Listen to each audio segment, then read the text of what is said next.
Hi guys, so today's lesson is the second one you wanted to look at, which is policy and inequality. So I've broken it down again into gender and ethnicity. The reason I haven't included class in this is because we are going to do more of a whole lesson on that.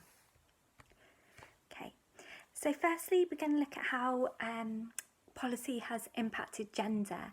Now, what I'm thinking is, although a lot of you take this as something that you're not sure about, I think you do actually know it, you just kind of don't remember what's relevant. So I'm going to demonstrate what's relevant to you. So what you've got to think about is the 60s, what education was like. So males and females would have done very different subjects.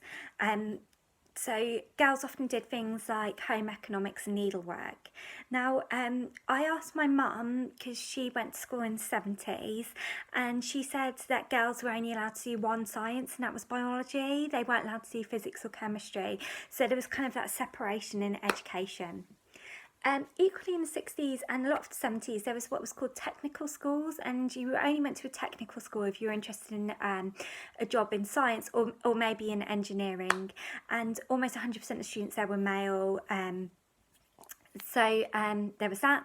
And in grammar school systems, girls had, so if you remember the grammar school system, it's where you had to do an exam when you turned 11, and you either went to a grammar school where people would learn academic subjects, or you would go to a comprehensive school where you would learn more kind of vocational subjects. So you would have to, if you're a girl, get a higher grade than if you're a male. Since the 60s, there's been two main policies that have made it more equal for girls. First of all, just some whys. So if you remember, there were two charities that were developed. If you don't really remember, you can just give them a quick Google search.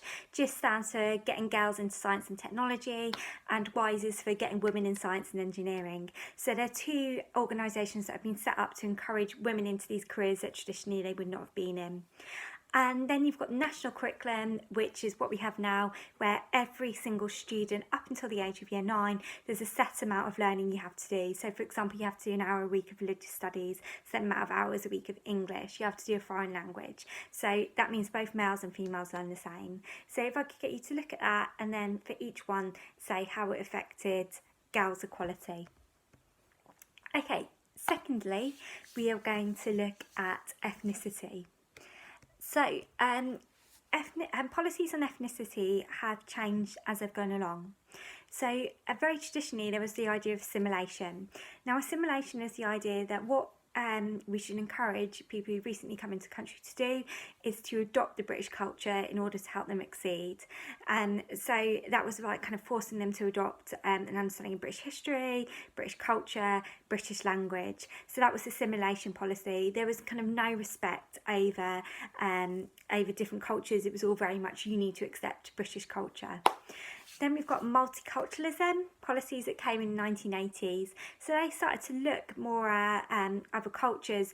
So, for example, the start of like Black History Month was introduced, which kind of celebrated other cultures. Now, the problem with this is it was kind of seen as tokenism. It didn't really deal with the root cause of racial inequality. But it did kind of, the aim behind it was to celebrate other cultural successes, to raise the self-esteem of ethnic minority students. More recently, we've got social inclusion policies, which has looked more at raising the standards and encouraging ethnic minority students to give them the opportunity to succeed.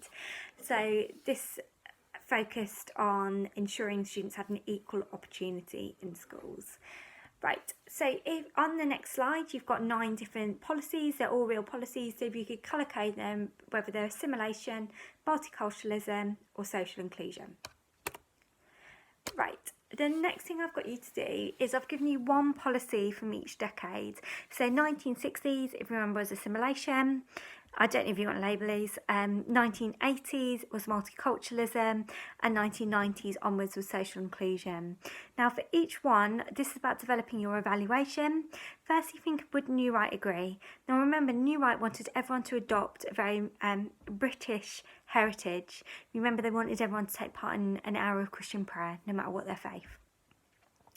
And secondly, does it deal with the root cause? So just write a sentence saying does it or does it not, and explain why. Okay. Finally, we're going to look at an alternative to social policies and the case study I've given you. If you look at the notes below, and I'll put this in the email as well, I've given you a link to The Independent, an article on The Independent, and what this has done is it's got you to look at a particular case study where ethnic minorities went to school in a particular area, and it was thought to be because the education system was failing them. So a couple of ethnic minority teachers and family members got together to run this charity that wasn't part of social policy, so it's an alternative to social policy. Okay, if you've got any problems with any of that, please let me know, and I hope you're all okay, and I miss you tons. All right, bye.